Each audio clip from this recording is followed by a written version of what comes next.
To you, the 9-to-5er, just making your way home. To you, the all-night driver, out in your cab alone. To you, waiting for lunch break, as the minutes drag so slow. Take courage, turn the volume up, it's Labor Radio.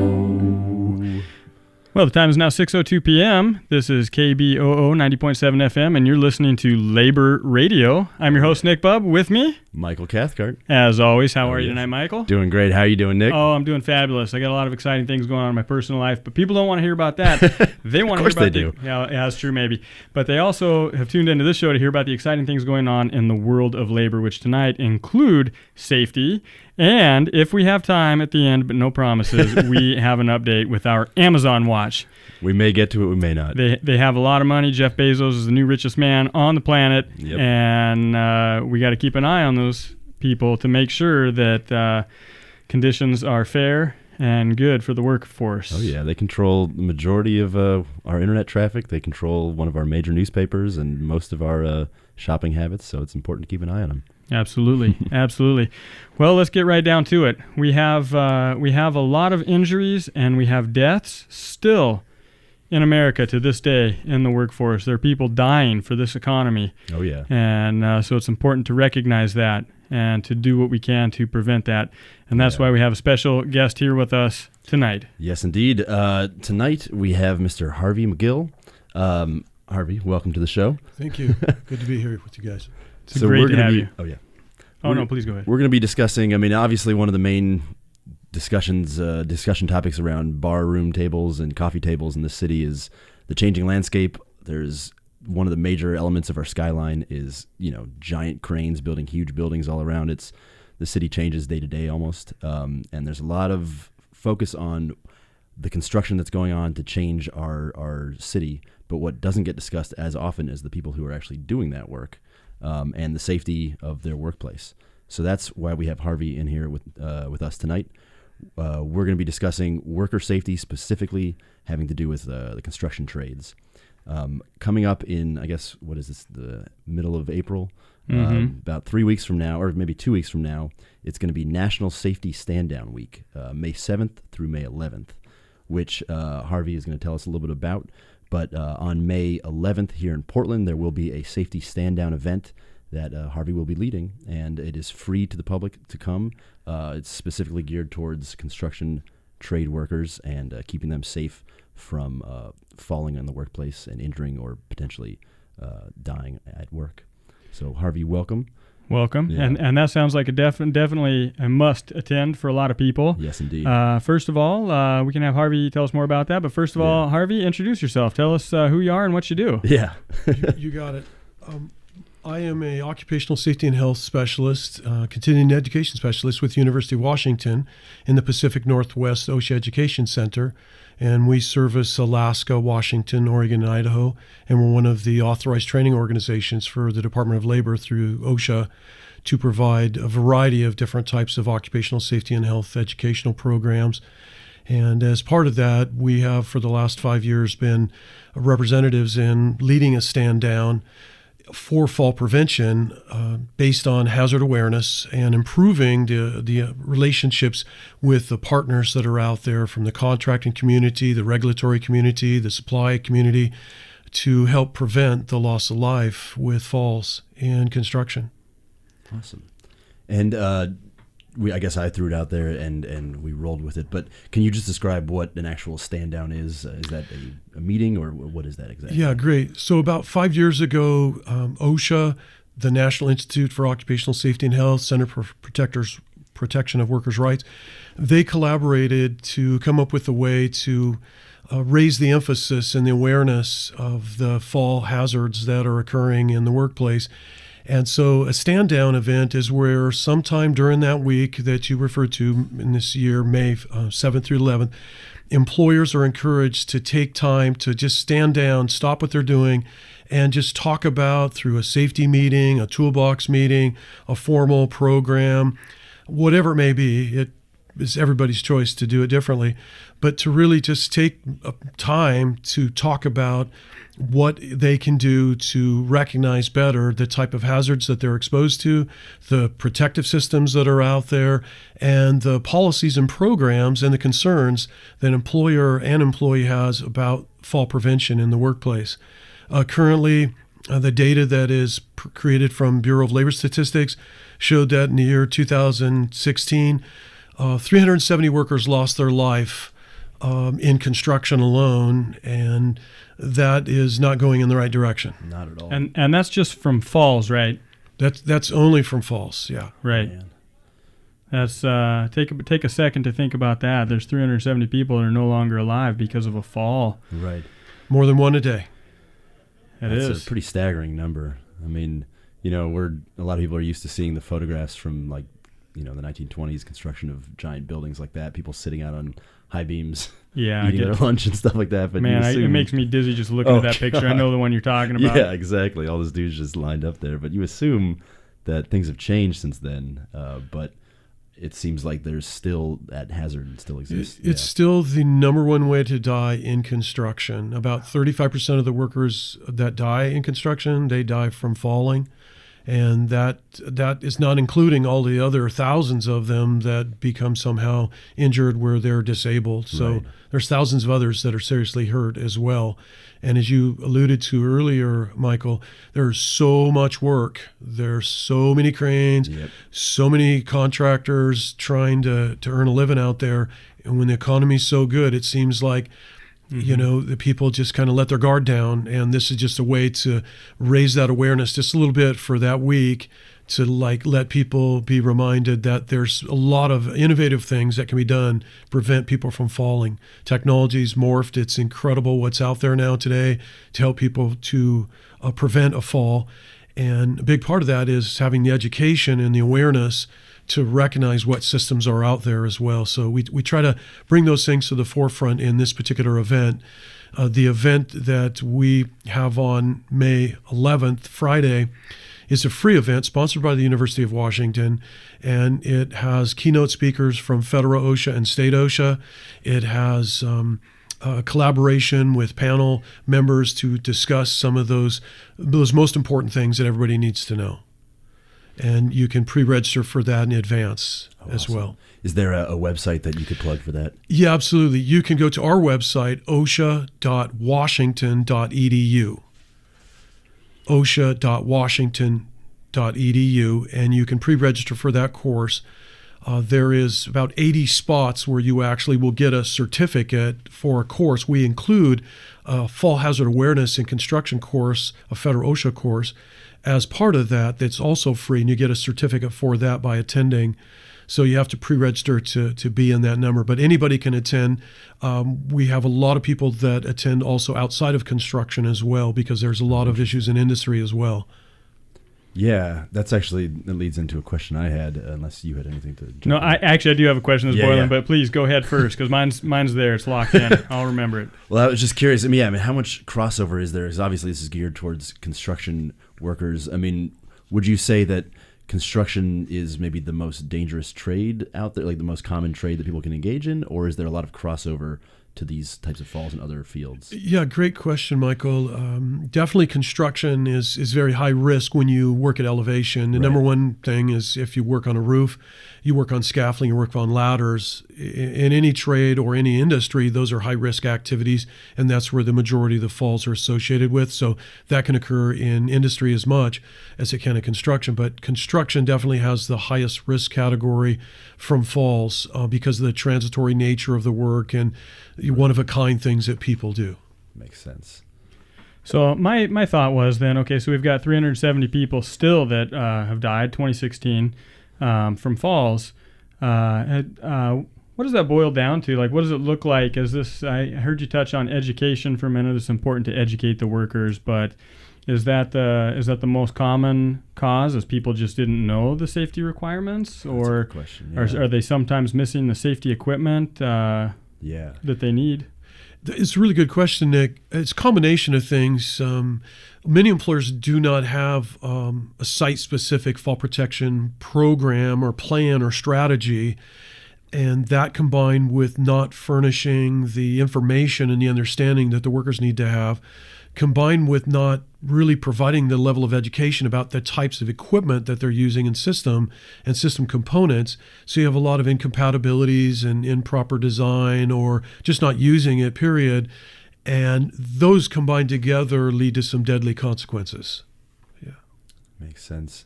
So maybe you could walk us through some of the steps that you would be teaching people about in order to prevent these types of falls and the best practices for that. Yeah, very good, Michael. First and foremost, there really needs to be emphasis on fall hazard assessment or analysis to pre-plan your job and evaluate if you're going to work at height. What are the things you're going to do up front that are recognized hazards and exposures to fall hazards? Predominantly in our marketplace here, 3 to 10 feet is where most of the falls occur. Oh, interesting. Yeah, you wouldn't think so, but that's Right. where the majority of the falls occur. So fall hazard awareness starts with pre-planning your work by having a fall hazard analysis system. That combined with then identifying the techniques or the methods that you're going to use and matching up the conventional fall protection systems for those type of hazards you've identified. And then third, you would need to make sure the workers are educated and trained to know how to use those systems and what kind of hierarchy has been established that you could not eliminate or prevent, and maybe you're going to choose to arrest or make somebody aware of a hazard. So you have to have some kind of fall hazard hierarchy of decision making that is communicated through the training program, and then people then are trained on the systems that they actually will use, whether it's a fall arrest system or a guardrail system or some other safety net system, whatever it may be. There's a lot of different techniques that can be used, and then there has to be enforcement of those systems and making sure that they're policed and that people are reminded that, hey, you can't cut corners. Having a fall protection plan is a big part of that for all those things to be working together as a system. Fall protection has to be looked at as a system. And is there a mechanism, I mean, whether it's through OSHA or another organization, to inspect this and ensure that these systems are in place at different construction sites? Yeah, besides your state plan, OSHA in this state, and Oregon OSHA would be the compliance enforcement, but there's also consultative services through Oregon OSHA. There's also workers' compensation carriers that provide loss prevention services. There's also organizations through different contracting groups that provide those type of consultative services where you can get assistance to learn better how to do that. In my role in continuing education, I assist in primary prevention education through those courses up front that workers can learn about and employers can learn about how to manage a fall protection plan and a system and learn about all those skills that they'll need.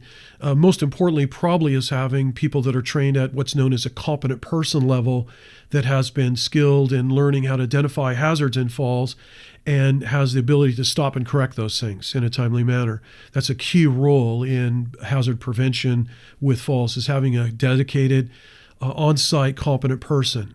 That's a big one right there. Interesting.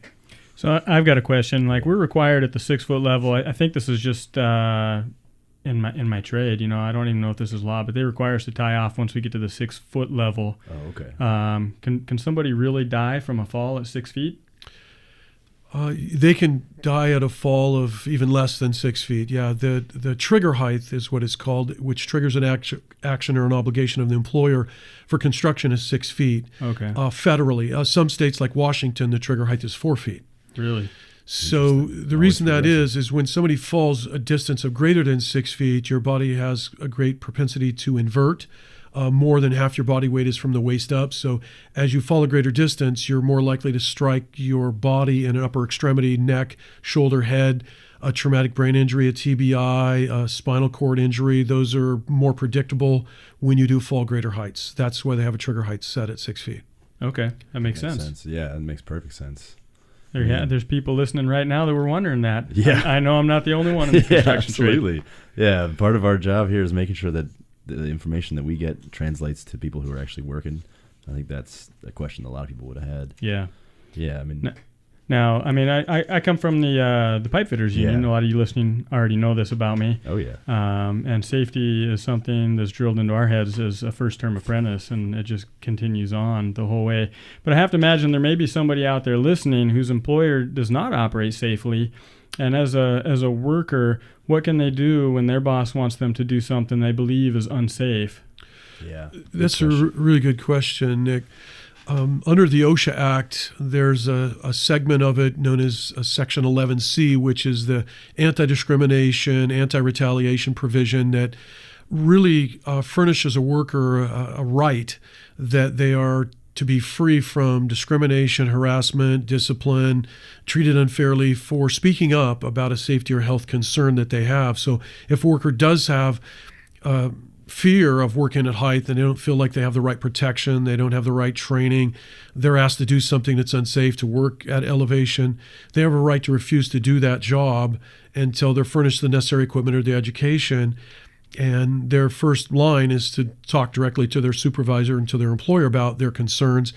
And if they are not treated fairly or inappropriately because of response that's not positive, they do have a right to make a formal complaint to OSHA at the federal or state level, and they have to do that within 30 days of them being discriminated, harassed, or disciplined for bringing that safety concern forward. So they do have that right.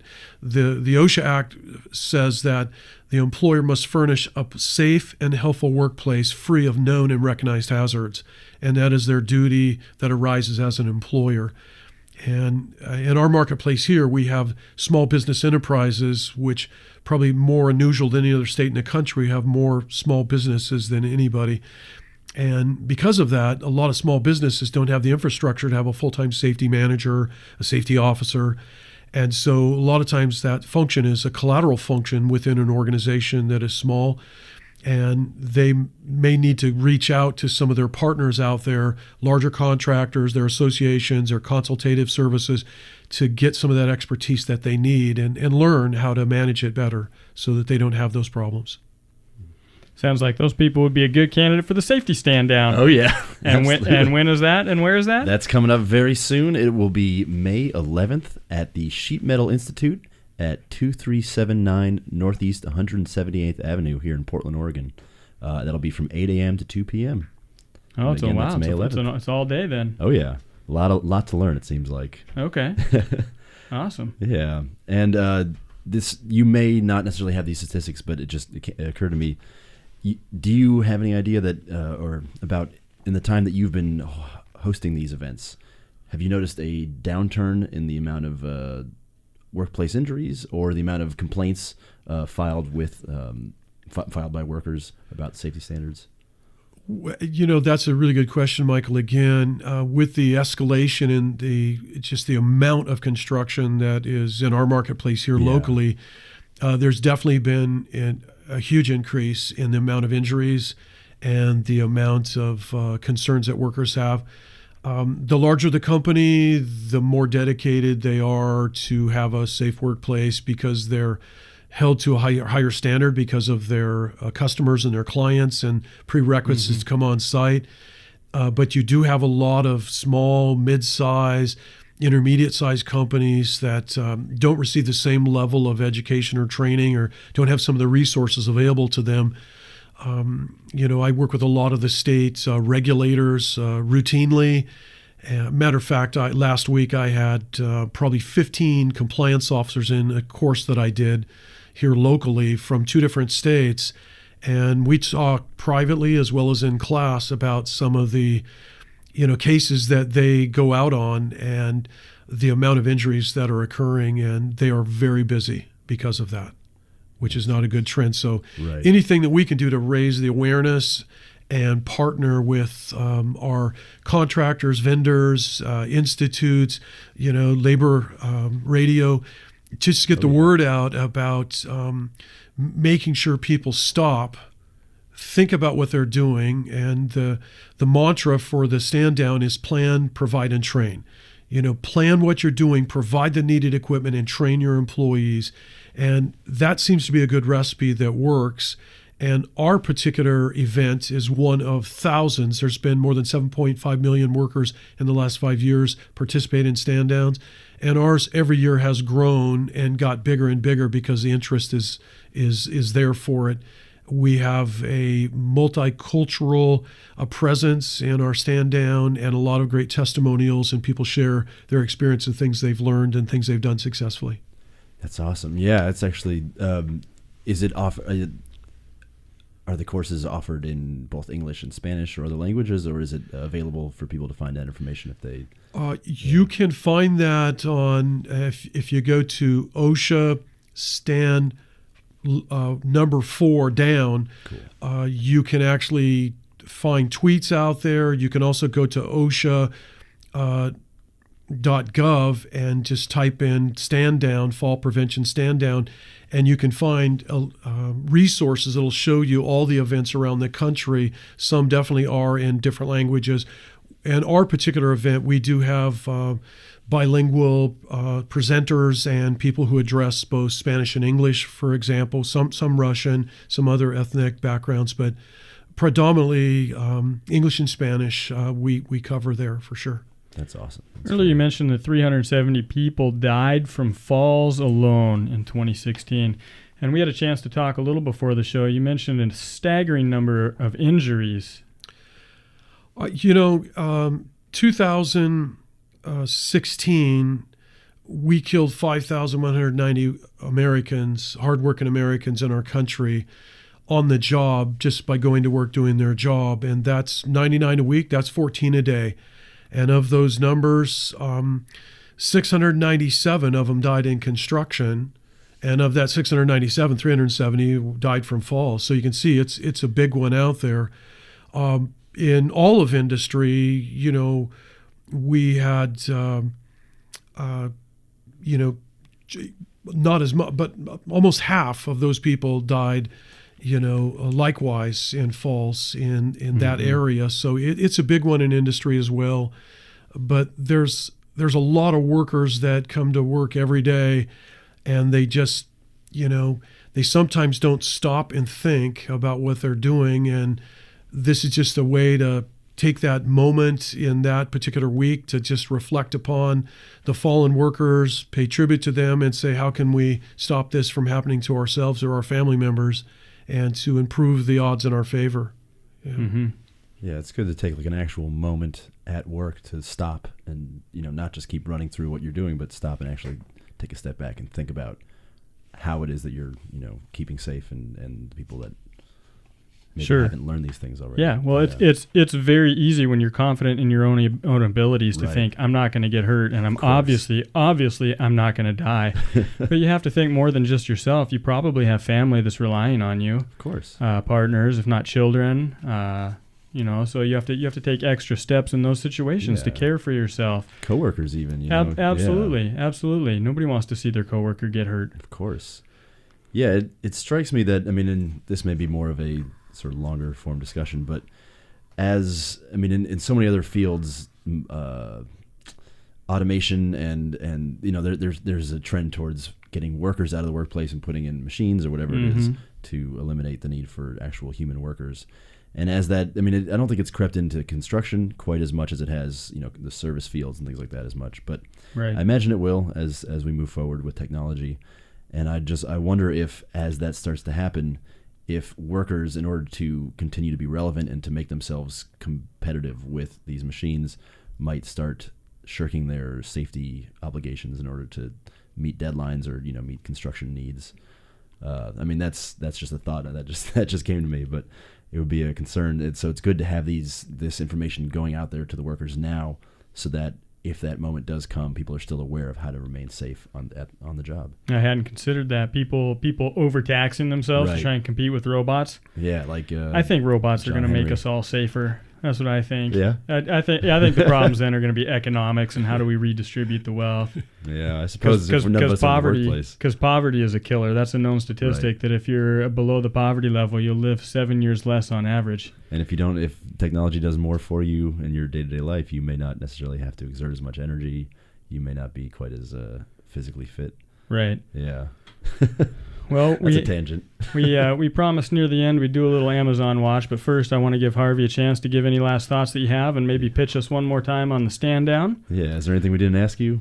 No, good job, you guys. I would just say you can connect online, anybody that's listening, at OSHA standdown at DOL.gov and reach out and learn about the stand down. You're encouraged to have a stand down in your local company. You can actually on that site also certify your event, whether it's you and just a couple of you in your company or whatever it might be, and log on that site, and you can actually print off a certificate of your participation in a stand down event. So I would just encourage everybody to look into that, and if you're out and about and can make that event at the Sheet Metal Institute on May 11th on Friday, there's a wonderful little continental breakfast and a little box lunch for you waiting. Ooh, that is And enticing. a free OSHA course.